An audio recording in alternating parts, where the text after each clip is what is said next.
All right, so get this. Today we're going deep on Snow Leopard. Oh, wow. Yeah, it's a film by this incredible Tibetan filmmaker, Pema Tseden. Sadly, he passed away just last year, but Yeah. he left behind this amazing body of work. And Yeah, it's incredible. so Snow Leopard, it's interesting because it's a little bit of a departure for him. You know, Pema Tseden, known for these like really serious films that explore, the depths of Tibetan life and culture. Yeah, very observational, minimalist, just really powerful cinema. Exactly. But this one, Snow Leopard, it takes a bit of a turn. Does it ever? We still have like the weight, the seriousness, but Tseden brings in this humor. Okay. And it's not like slapstick comedy or anything. It's this really subtle, insightful humor.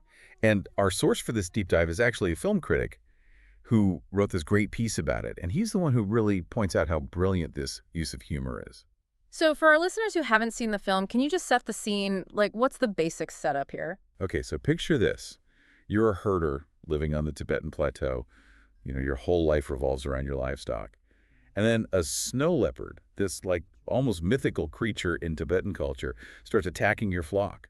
Oh, man, talk about a conflict. Yeah, you've got this real tension between man and nature, between tradition and survival.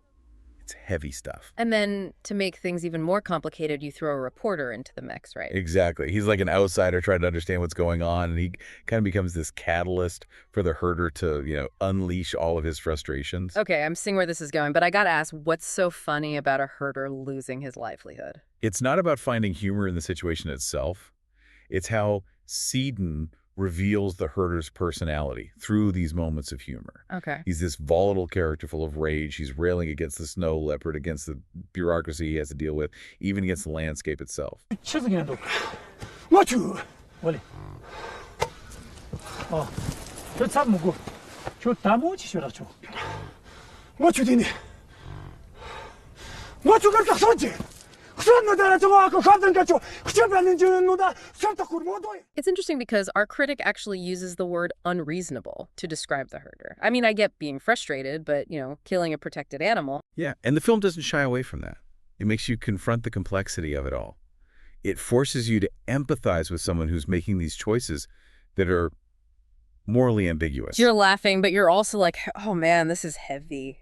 Yeah, exactly. Okay, so can you give me a specific scene where this plays out? I want to see this humor in action. Okay, so there's this scene where the reporter is interviewing the herder, and he asks him, what exactly are your thoughts? Straightforward question. Yeah, and what follows is this incredibly powerful monologue. The herder just opens up about his connection to the land, the history of coexistence with snow leopards, but also the very real threat to his way of life. It's really moving stuff. All right, I'm with you so far, but where's the humor? Okay, so right in the middle of this really heavy monologue, the herder pauses. Yeah.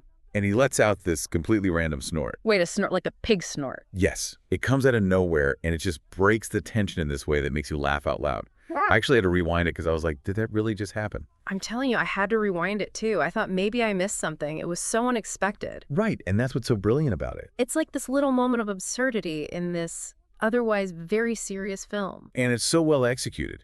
The critic actually speculates that it was improvised by Jinpa, the actor who plays the herder. Oh, really? Yeah, which speaks to the trust that Tseden had in his actors. It's like he created this space for them to bring their own humanity, their own quirks to these characters. Okay, so we've got this snort. It's funny, it's unexpected, but you also said the film was insightful. How does snort do that? Think about it. Even in the midst of this conflict, this potential tragedy, there's still this very human capacity for the absurd, for finding humor in the most unexpected places. It's like a reminder that life is never just one thing. It's always a mix of emotions, experiences. And I think that's key to understanding Tseden's brilliance. He's not giving us easy answers. He's inviting us to embrace the complexity of it all. So the humor isn't just there for laughs. It's doing some serious work in terms of character development and theme. Exactly. It adds depth. It makes the herder more relatable. It forces us to ask questions instead of just accepting things at face value. I love that.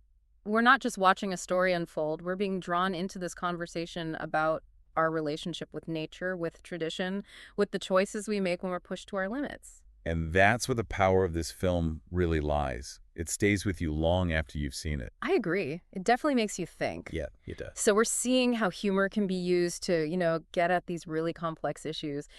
It makes me wonder how this all plays into Tseden's overall style. Well, that's the really fascinating thing. Snow Leopard is actually a bit of a departure for him.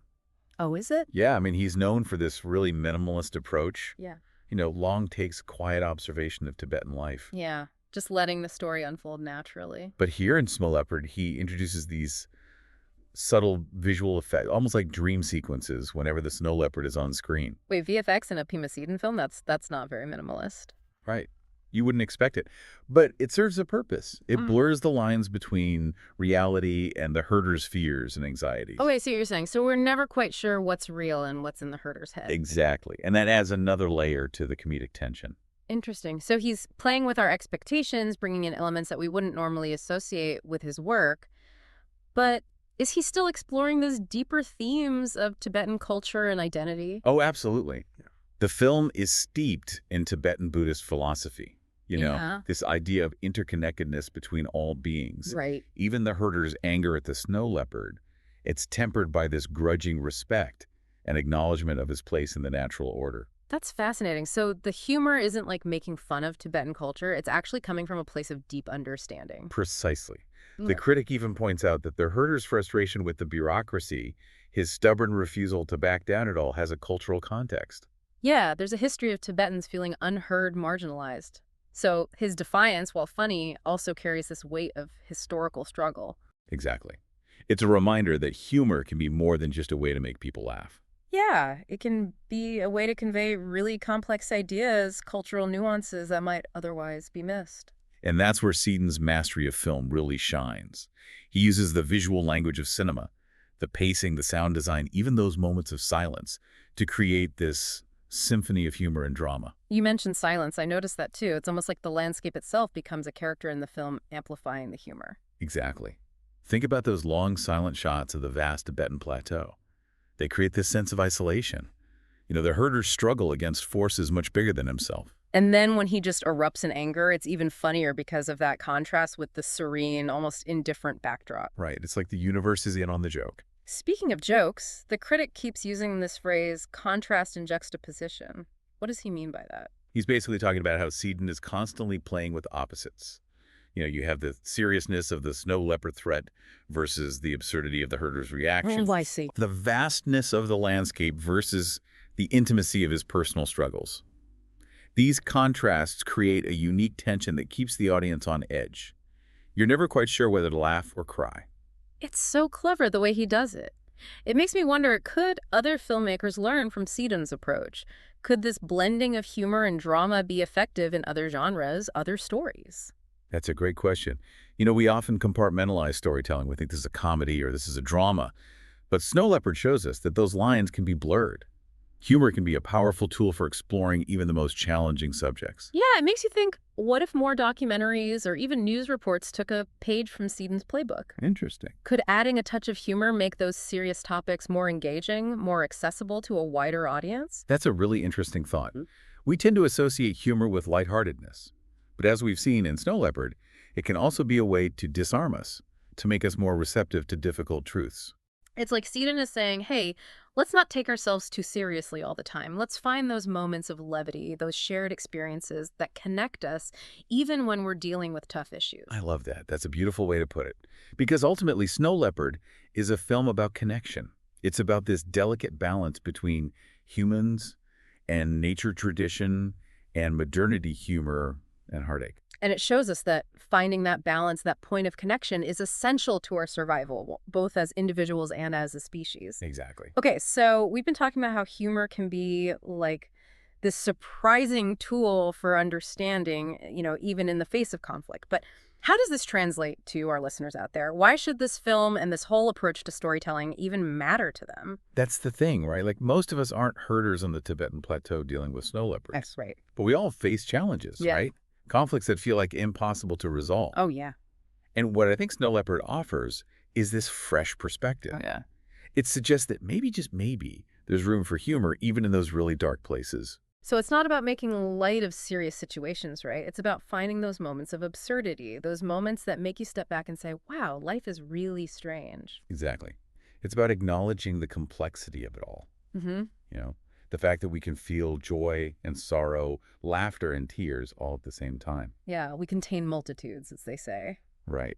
And I think Snow Leopard shows that embracing that complexity instead of shying away from it can actually lead to a deeper understanding of ourselves and the world around us. It's like Tseden is giving us permission to laugh at the absurdity of it all, even when things feel super serious.